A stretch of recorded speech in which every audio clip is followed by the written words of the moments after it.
পিশাবকে গালি দিছে, আমি তাকে উদ্দেশ্য করে বলবো যে তুমি যে গালি দিলা মিথ্যা বলে নেশা খাই, পীর সাহেব চর্ম নাই, এই কথা যে তুমি বলেছ, পীর সাহেব চর্ম নাই, পীর সাহেব এখনো জীবিত আছে। তুমি চর্ম নাই পীর সাহেবের কাছে যে মাপ চাও, আল্লাহর ওলি তোমাকে মাফ করে দিবে। যদি তুমি মাফ না চাও, জেনে রাখো আমি মুফতি শামসুল হক বললাম, তুমি অতি তাড়াতাড়ি ধ্বংস হয়ে যাইবে। যদি মাফ না চাও, যদি মাফ না চাও, চর্মনার পিশাবের কারণে দোয়া করার পরে ধ্বংস হয়ে যাবে। এখনো সময় আছে। চর্মনার পিশাবকে তুমি যে গালি দিয়েছ, এটা চর্মনার কাছে পিশাবের কাছে যে মাফ চাও, না হলে মাফ যদি না চাও তাহলে ধ্বংস হয়ে যাবে। কারণ চর্মনার পিশাব তোমার গালি করতে গালি দেয় না, সে দোয়া করেছে মালিক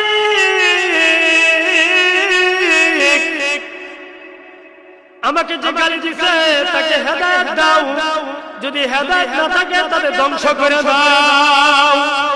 কারণ আল্লাহর ওলিদের দোয়া কখনো বিফলে যায় না, আল্লাহর ওলিদের দোয়া কখনো বিফলে যায় না। পৃথিবীর মধ্যে যত আল্লাহর ওলিরা দোয়া করেছে, নবীরা দোয়া করেছে, মহান মহান মালিক সাথে সাথে দোয়া কবুল করে নিছে। সুতরাং তুমি যদি বাঁচতে চাও, চর্মনার পিশাবের কাছে মাফ চাও,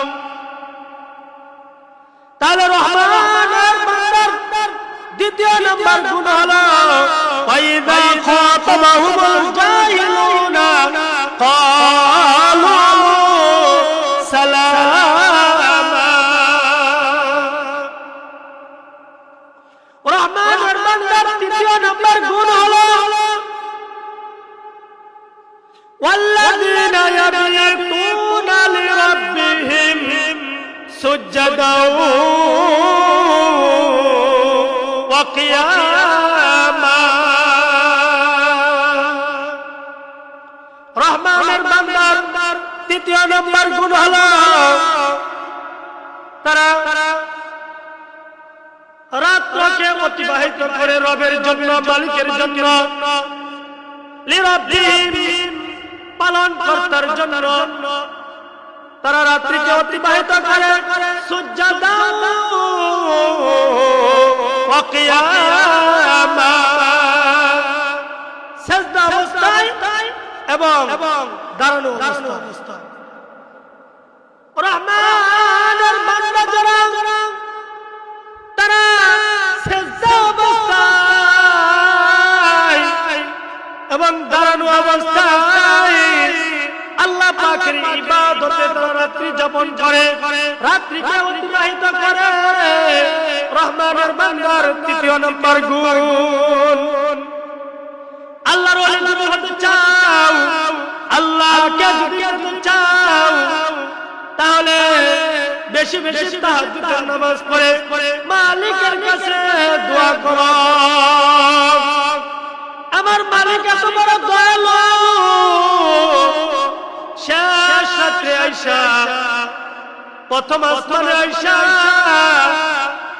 বান্দাদেরকে ডাকে, কে আছো?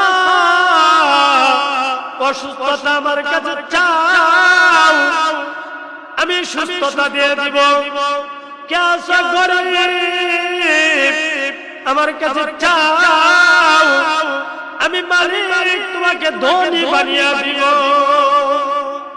কে আছো? আমার কাছে চাও, সন্তান হয় না, আমি মালিক তোমাকে সন্তান দিয়ে তোমার উদরটাকে ভরপুর করে দিব। কারণ সমস্ত মানুষ ওই সময় ঘুম পাড়তে থাকে, আর আল্লাহ রাব্বুল আলামিন বান্দাকে ডাকতে থাকে। আল্লাহ রাব্বুল আলামিন বান্দাকে ডাকতে থাকে। যদি তুমি তাহাজ্জুদের নামাজ পড়তে সুযোগ না পাও, পড়তে না পারো, মহান রব্বুল আলামিন রাসূলের মাধ্যমে হাদিসের মধ্যে সারা রাত ইবাদত করার একটা সওয়াবের ব্যবস্থা করে দিয়েছে। জিরা বলেন সুবহানাল্লাহ।